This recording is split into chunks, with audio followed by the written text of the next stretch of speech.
Welcome to Marquee Backstage. I'm your host, Julie Milam. Well, get ready for a red-hot helping of groove-inflected mayhem.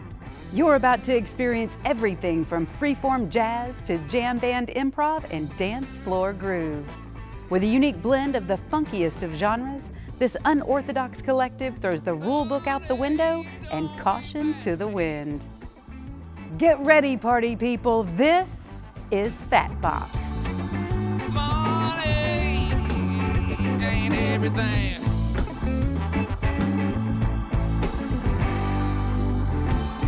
It ain't just drinking and staying out late.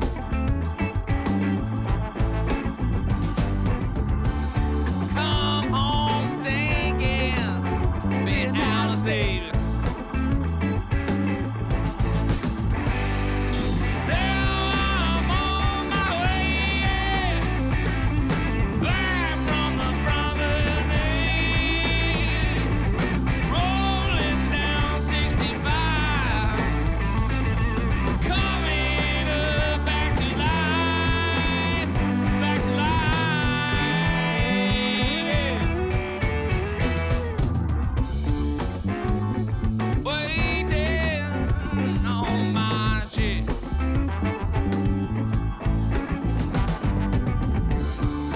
Head in the mailbox, ain't nothing there.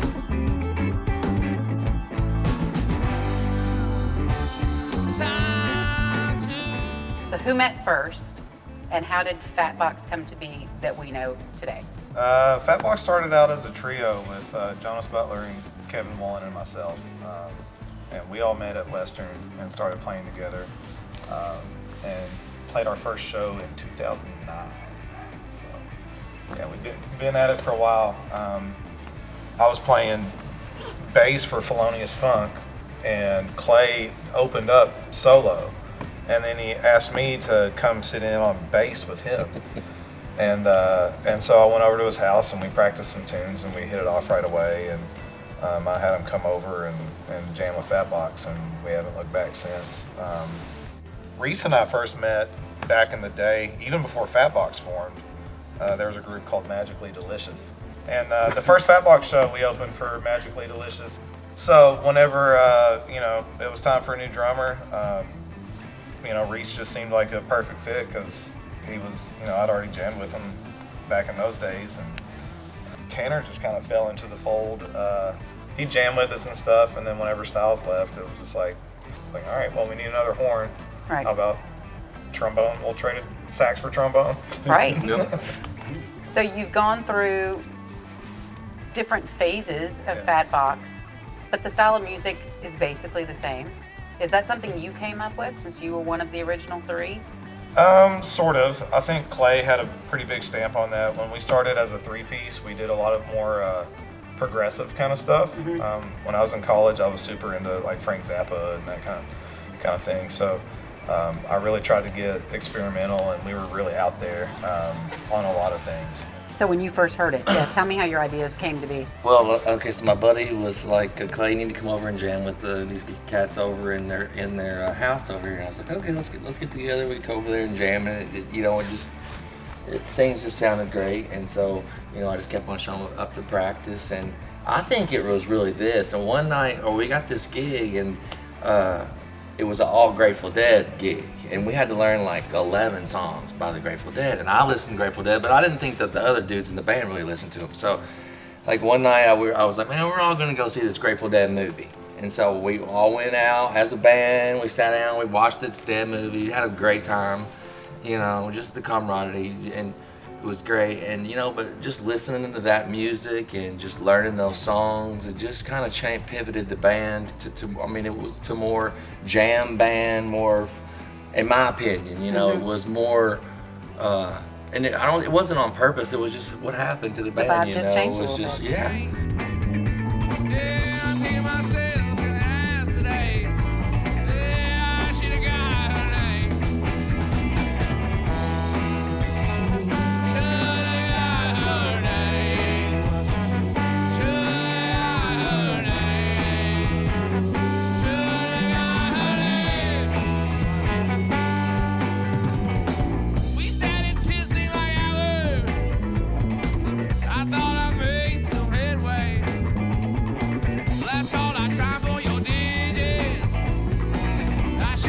forgot your name. I should have been, could have been more careful. Yeah, baby, wasn't too much game. I'm kicking myself in the ass today. I should have got her name. What's your name? What's your name? What's your name? What's your name?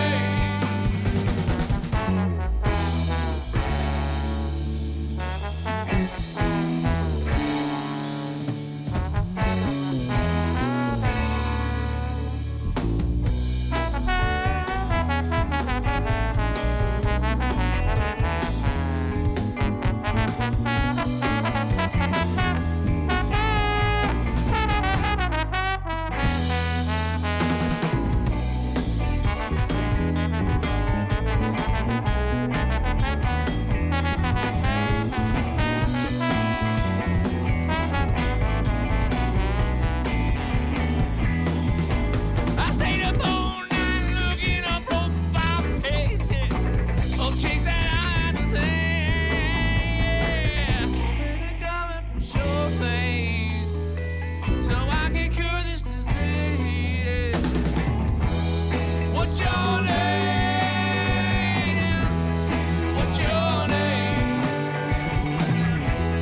What's your name?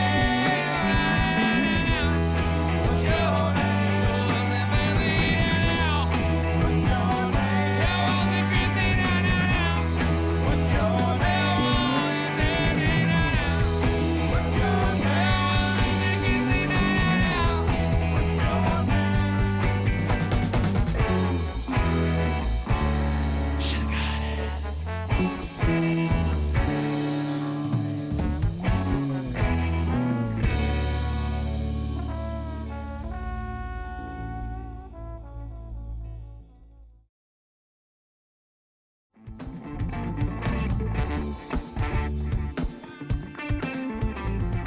I used to work in a record store when I was a kid. And so, someone comes in and says, hey, I really like this type of music. You knew which section to go to find something they would like. What would you classify Fatbox as today in a record store? That's hard to say. If you took each song individually, you might be able to find a spot for it. Right. You might put it in blues or rock or funk or jam band. Yeah. Yeah, really, But- jam band would That's what's so fun about Fatbox to me, though, is there's not one box to put Yeah. you in. That's right. That's You right. have something literally for every music lover because your styles, every song totally crosses every barrier of music. Yeah, that was a big part of what we set out to do was, not confine ourselves to anything. We just want to play good music and just play whatever comes to mind. It's all just a mix of lots of sound. Something It's that's just kind a of cool. lot of fun. It's what it is. Something that's kind of cool about all these guys, especially being like the new guy kind of on the block. They're all so diverse in their musical taste. I mean, they listen to all sorts of stuff. They play all sorts of stuff. So Very important. when you hop in, it's kind of like you just have to open the door and go. Mm-hmm. You're kind of pushed out the plane, which is really cool. And I think that's why we keep developing and maturing with our sound. It's very So, educational too it for is. each one of you as a musician to be able to learn something from each other. Mm-hmm. I mean, everybody is collaborating, but you're all contributing. Yeah, and I think that leaks into our songwriting too. Absolutely. Because I'll have a song and I'll strum some chords and maybe even have lyrics and a vocal melody. But then once you put Reese does this thing on the drums, and once Paul puts down a bass part, it's totally different than what you might have had in mind going into it, and that's kind of the beauty of it. True that. Yep. Usually does. For What better or is- for worse. The most fun record or song that you've worked on together so far? I think our most recent stuff, has been a lot of fun. We've been having some songwriting sessions where we won't have a gig on the weekend, and Reese will drive up, and me and Clay and Reese will get together and work out lyrics. And yeah, I think that I'm having the most fun with the stuff we're doing right now. I mean, this is gonna sound crazy, but some of the most fun stuff was we doing during the COVID time when we were locked down in our houses, but we were still making music with we were recording videos and we were splicing them and editing them together and making these killer videos and putting them out for people to have a. You know, it gave us something to do while we were locked down. And We were each recording our own thing and then sending it. You know, then Murph was editing it. What kept you creative? It, Yeah. it Where you absolutely didn't have to did. balance Yeah, creativity people look into your forward regular to hearing lifestyle? it. Yeah, I think a lot of people really sharpened their home production skills. They Yeah, just did. definitely did. You had to. But I think it also encouraged you to connect with your audience Yeah. on a more regular basis than just booking a show. Yeah. True, and that was Yeah. the scary thing because I got in the band at the beginning of 2020, and then of course COVID hits. We had all these gigs on the calendar. I was like, yes, we're getting back to it, and then it all disappeared. No, so you're not. Yeah. it was like I was right on the precipice of madness, and then they were like, hey, we got these cool projects. It was Murph and Clay doing the Lead Belly Nirvana track, Where Did You Sleep Last Night, and that's where it all began. It's all Yeah. good. Yeah. It's all good. Yeah. Okay, yeah. But you did it with everyone else in the world. Yeah. Yeah. You know, and I think that was a pivotal moment in music that will change the future drastically because now there is a desire to constantly connect Yeah. with your music. And now you will record a practice and share that instead of waiting for a finished EP or full length. I'm going to do it today. Like, I want them to see what we're working on right now because we don't know where this is going to go. Yeah, we've been building a studio over at Murph's Garage, so I think that's a good name, Murph's Garage. So creative. For the studio, yeah, we do record a lot, or we record our practices and do some listening.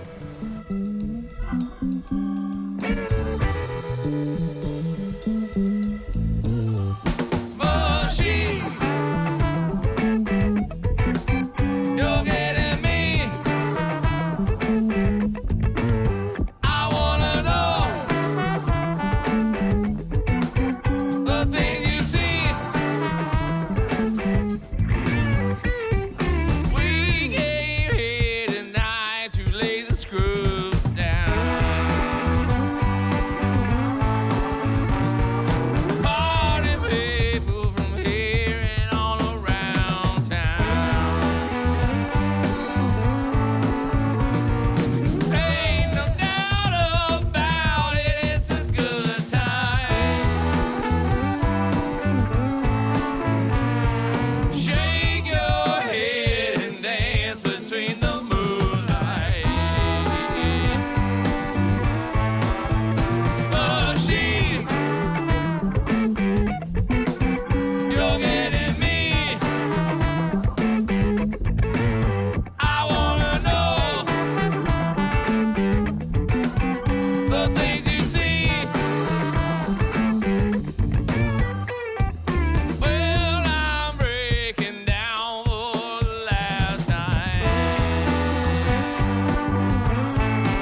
So I want to talk about new music, where we're going next.